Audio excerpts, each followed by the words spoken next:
Assalamualaikum warahmatullahi wabarakatuh.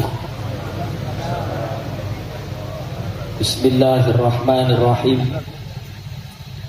Alhamdulillahi rabbil alamin. Wassalatu wassalamu ala sayyidina wa habibina wa maulana Muhammadin al-fatihi li jami'il alamin wa syafi'il mudhnibin wa qaidil ghurril muhajjalin wa ala alihi wa ashabihil hadinal muhtadina ila yaumiddin.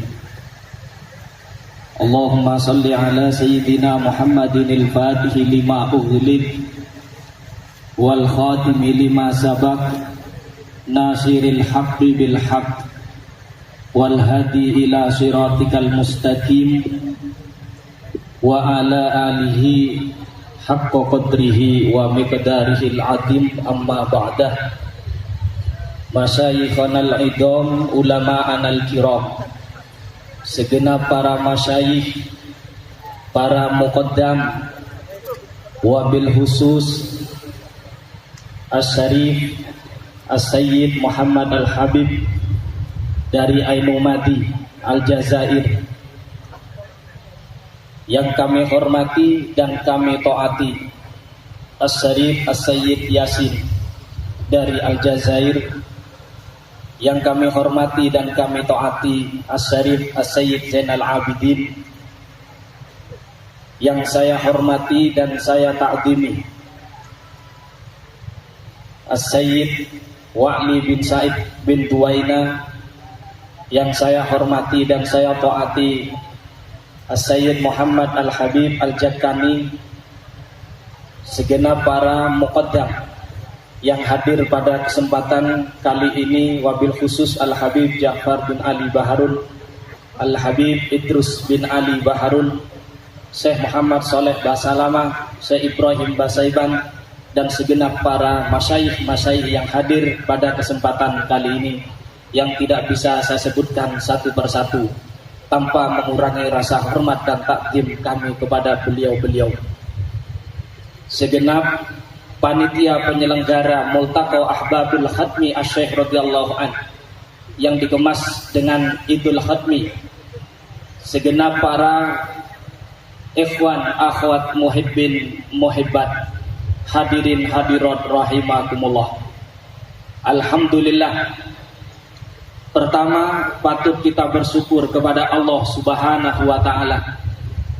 Pada kesempatan ini kita diberikan oleh Allah Subhanahu wa taala kesempatan yang berharga, di mana kesempatan ini tidak semua mendapatkan dari Allah Subhanahu wa taala, yaitu pertemuan kita pada hari ini. Dan mudah-mudahan usaha kita jauh dari rumah pergi ke tempat ini hingga kembali lagi nanti ke rumah masing-masing diberi keselamatan oleh Allah Subhanahu wa taala, dan kita pulang ke rumah masing-masing membawa keberkahan-keberkahan dari Allah, mendapat syafaat Rasulullah sallallahu alaihi wasallam, dan mendapat madad dari guru kita Syekh Ahmad bin Muhammad At-Tijani radhiyallahu an, dan menambah mahabbah serta cinta kita kepada beliau-beliau. Amin Allahumma amin. Salawat dan salam mudah-mudahan senantiasa dicurahkan kepada junjungan kita Nabi besar Muhammad sallallahu alaihi wasallam. Dan tidak lupa terima kasih kami sampaikan kepada al-fakir yang dhaif, yang masih muda tapi diberi kesempatan untuk menyampaikan sedikit tentang profil dari guru kita.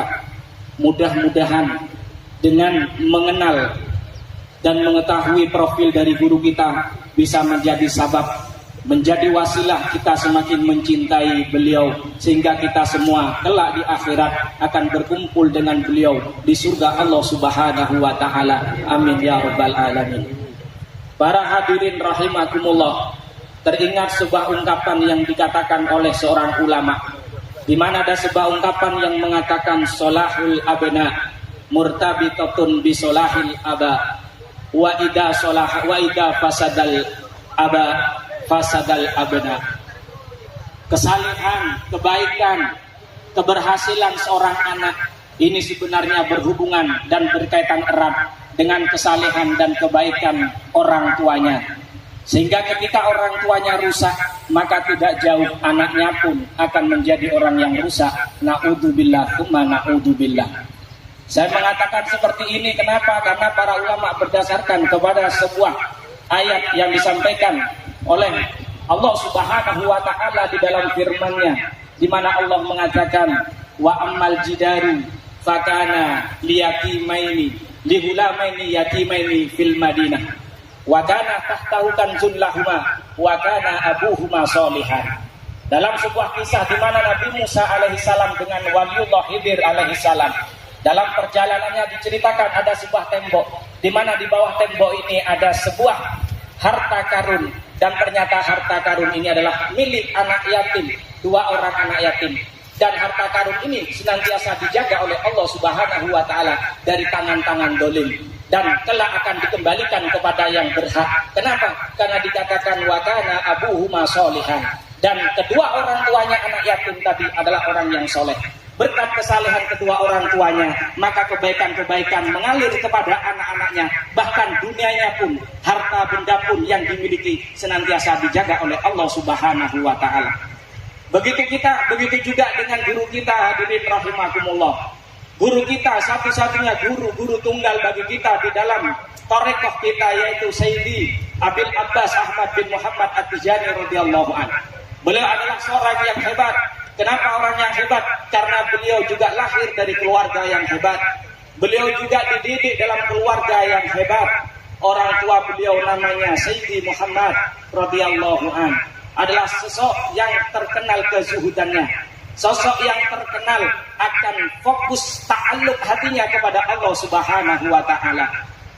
Hal ini dijelaskan di dalam Jawahirul Ma'ani, bahwa Sayyidi Muhammad pada satu ketika beliau didatangi oleh makhluk-makhluk ruhani, di mana makhluk-makhluk ruhani ini menawarkan diri kepada beliau untuk menjadi pembantunya, untuk senantiasa siap sedia untuk membantu apapun yang diinginkannya.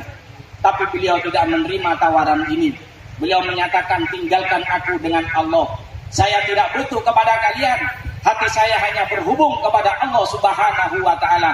Ini menunjukkan kesalehan ayah dari guru kita, yaitu Sayyidi Muhammad radhiyallahu anhu. Begitu juga ibu beliau. Ibu beliau bernama Sayyidah Aisyah radhiyallahu anha. Sosok perempuan yang terkenal salihah. Hari-harinya siang malam dihabiskan untuk senantiasa berzikir kepada Allah dan bersolawat kepada Rasulullah sallallahu alaihi wasallam. Bahkan digambarkan beliau adalah sosok perempuan yang muti'ah, sosok perempuan yang taat kepada suaminya. Apapun yang diucapkan oleh suaminya kepada istrinya, dia senantiasa tunduk patuh. Soalnya zaman sekarang cari orang perempuan yang patuh kepada suami itu sulit.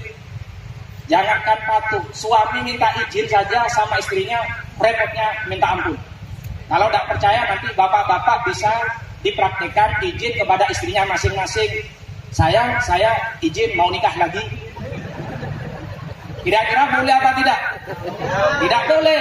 Sulit cari orang perempuan yang taat kepada suaminya. Setuju? Para hadirin rahimakumullah, ini adalah ibu dari guru kita. Kemudian kakek beliau adalah Sayyidi Mukhtar radhiyallahu anhu. Beliau terkenal dengan kedermawanannya, selalu dan senantiasa memperdulikan kepada tetangga-tetangga sekitar yang membutuhkan bantuan-bantuan akan hajat kehidupannya. Berkah dari inilah kemudian mempunyai putra yang soleh, mempunyai cucu yang soleh, dan mempunyai anak turun yang begitu luar biasa di sisi Allah Subhanahu wa taala. Bahkan kakek beliau yang di atasnya lagi, yaitu bernama Sayyidi Ahmad radhiyallahu anhu. Beliau adalah sosok yang memiliki basirah, mata batin yang begitu tajam, hatinya tembus pandang. Kalau sekarang cari orang yang hatinya tembus pandang sulit, tapi kalau cari perempuan yang pakaiannya tembus pandang itu banyak. Nah ini basirah, mata batin yang begitu tajam, berarti beliau adalah wali dari Allah Subhanahu wa taala. Dirunut lagi ke atas kakek dari guru kita yang keempat, yaitu Sayyidi Muhammad, orang yang pertama kali tinggal di kawasan Ainu Madi, dan sampai sekarang ada cucu-cucu beliau yang masih tinggal di sana. Sayyidi Muhammad adalah sosok yang luar biasa. Beliau adalah wali Allah Subhanahu wa taala. Bahkan beliau salah satu keanehan yang biasa dilakukan. Ketika beliau keluar dari rumahnya menuju masjid, senantiasa menutup wajahnya. Keluar dari masjid pulang ke rumah, juga begitu menutup wajahnya. Kenapa? Takut wajahnya dilihat orang lain. Takut wajahnya diketahui oleh orang-orang. Ketika Sayyidi Syekh Ahmad bin Muhammad At-Tijani radhiyallahu anhu ditanya, apa yang menjadi sebab yang dilakukan oleh beliau? Sayyidi Syekh mengatakan beliau sudah sampai pada martabat kewalian. Martabat kewalian di mana?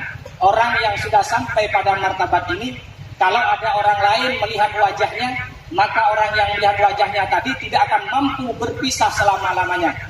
Bahkan seandainya dia berpisah dari orang tersebut, dia akan mati seketika. Ini bagian dari martabat kewalian yang diberikan oleh Allah kepada kakek guru kita radhiyallahu anhum ajma'in. Kalau zaman sekarang sulit untuk mencapai martabat kewalian seperti ini. Kenapa? Karena kalau orang sekarang nggak mau wajahnya tidak terlihat. Buktinya semua suka selfie semua aja macam. Sulit untuk menjadi wali seperti ini karena dunia wali, kalau kita bicara pangkat-pangkat kewalian ini bermacam-macam. Ada wali yang namanya Miftahul Kunus, bahasa lain adalah Mafatihus Suwar. Bahkan pangkat ini pernah didapatkan oleh guru kita Sayyidi Syekh Abdul Abbas Ahmad bin Muhammad At-Tijani radhiyallahu anhu sebelum beliau mendapatkan pangkat Al-Qutbaniyatul Udma. Apa yang dimaksud dengan Mafatihul Kunus, Mafatihus Suwar? Sedikit saya menyampaikan ini, yaitu orang-orang wali Allah yang mendapatkan siri-siri dari surat-surat yang ada di dalam Al-Quran. Ciri-cirinya, kalau orang mendapatkan siri dari surat Al-Quran, ketika dia sholat, dia akan senantiasa membaca surat ini berulang-ulang. Walaupun berusaha untuk membaca ayat-ayat dan surat yang lain, kembali dia akan membaca surat yang diberikan oleh Allah sirinya kepada orang tersebut. Dan guru kita Ahmad At-Tijani radhiyallahu anhu pernah mendapati pangkat dan kewalian seperti ini. Bahkan beliau mendapatkan sirinya surat Al-Qadar. Inna anzalnahu fi lailatul qadr ila akhiril ayat. Beliau diberikan sirinya ayat ini sehingga beliau ketika salat senantiasa membaca surat ini, senantiasa membaca surat ini khususnya ketika melakukan salat subuh. Kalau kita salat, setiap salat membaca surat Al-Ikhlas. Qul huwallahu ahad, Allahus samad, lam yalid wa lam yulad wa lam yakul lahu kufuwan ahad. Berulang-ulang apalagi kalau salat tarawih. Tapi bukan berarti kita mendapatkan sirinya surat Al-Ikhlas, tapi tidak lain karena kita tidak hafal surat yang lain. Ini adalah bagian dari pangkat. Siapa yang mendapatkan pangkat seperti ini? Yaitu sosok dan seseorang yang mendapatkan rahasia-rahasia ilmu dari ilmu yang dinisbatkan kepada junjungan kita Nabi Muhammad sallallahu alaihi wasallam sebanyak 72 ilmu macam ilmu yang dinisbatkan kepada Nabi Muhammad sallallahu alaihi wasallam. Karena kalau bicara ilmu itu begitu luas. Biar kita tidak menjadi orang yang sombong dengan sedikit dan secuil pengetahuan, maka perlu kita sedikit mengupas tentang ilmu ulama-ulama terdahulu. Bagaimana Sayyid Muhammad Al-Bakri As-Siddiqi radhiyallahu taala anhu. Beliau membahas titik dari huruf ba yang ada dalam kalimat Bismillahirrahmanirrahim. Hanya membahas titik dari huruf ba, beliau membahasnya sebanyak 2.200 majelis, belum selesai. Dihitung selama 14 tahun yang dibahas hanya titik dari huruf ba saja. Belum huruf ba-nya, belum huruf sin-nya, dan belum yang lain. Inilah gambaran ilmu Allah Subhanahu wa ta'ala. Sehingga Allah mengatakan laukanal bahru midadan li kalimati rabbik lanafidal bahru qabla an tanfada kalimatu rabbik walau ji'na bimislihi madada. Ilmu Allah digambarkan seandainya lautan yang ada. Kebetulan kita acaranya sekarang di pinggir laut. Di pinggir laut kalau orang pergi haji ke Mekah, biasanya oleh-oleh yang dicari adalah air Zam-Zam. Nanti ikhwan kalau pulang jangan lupa bawa air laut. Ya lumayan dibuat garam, kan agak mahal sekarang. Seandainya lautan menjadi tinta dibuat untuk menulis ilmu-ilmu Allah, maka semuanya akan hilang. Sebelum ilmu Allah ini habis, akan habis bahkan seandainya lautan itu didapatkan dengan volume yang sama. Walau jika bimislihi madada, kata Allah Subhanahu wa ta'ala. Syekh Hasan Basri rahimahullah dalam salah satu majelis ilmunya, kemudian beliau berkata, wahai para hadirin, silahkan tanya kepada saya, apa ilmu yang diturunkan oleh Allah dari langit ke bumi ini? Tanyakan. Di hadapan beliau disiapkan 500 wadah tinta yang sedianya untuk digunakan menulis jawaban-jawaban dari pertanyaan-pertanyaan yang akan diajukan.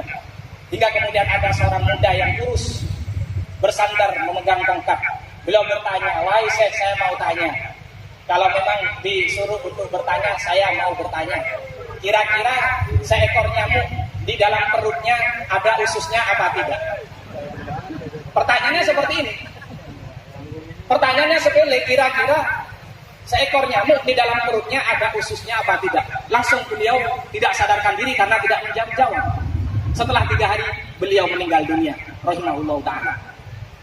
Begitu juga dengan guru kita, kalau kita bicara tentang keilmuan Syekh Ahmad bin Muhammad At-Tijani radhiyallahu anhu, keilmuan beliau tidak diragukan lagi, bahkan mendapatkan legitimasi, mendapatkan pengakuan langsung dari Rasulullah sallallahu alaihi wasallam.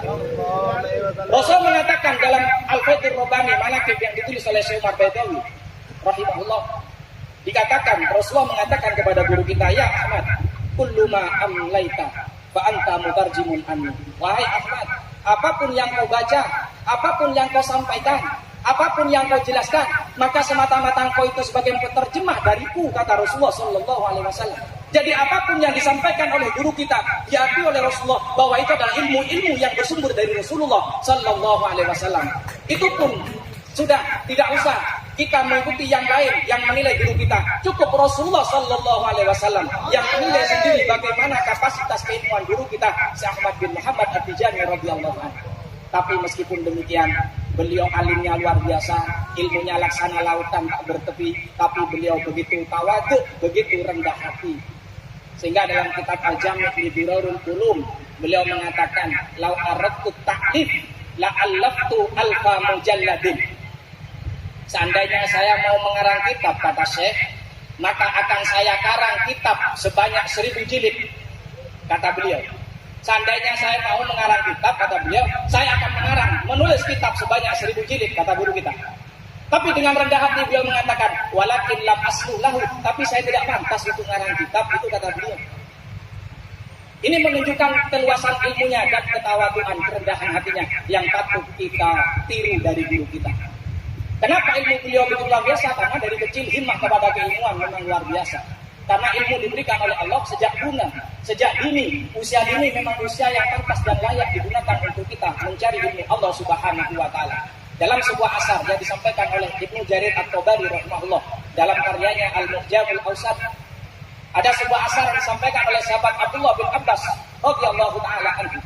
Beliau mengatakan, "Ma ba'athallahu nabiyyan wa huwa syabun, wala utiya 'alimun ilman illa wa huwa syabun." Walaupun asar ini diangkat dhaif oleh Imam Ahmad, tapi ada ulama yang lain yaitu Yahya bin Mu'in rahimahullah yang menyatakan bahwa rawi-rawi yang ada dalam asar ini semuanya sithah, bisa dipercaya, sehingga mempunyai kekuatan hukum. Apa kata beliau sahabat Abdullah bin Abbas? Allah Subhanahu wa taala tidak mengutus seorang nabi kecuali nabi itu dalam usia muda. Dan Allah tidak memberikan ilmu kepada orang yang berilmu kecuali ketika dia dalam berusia muda.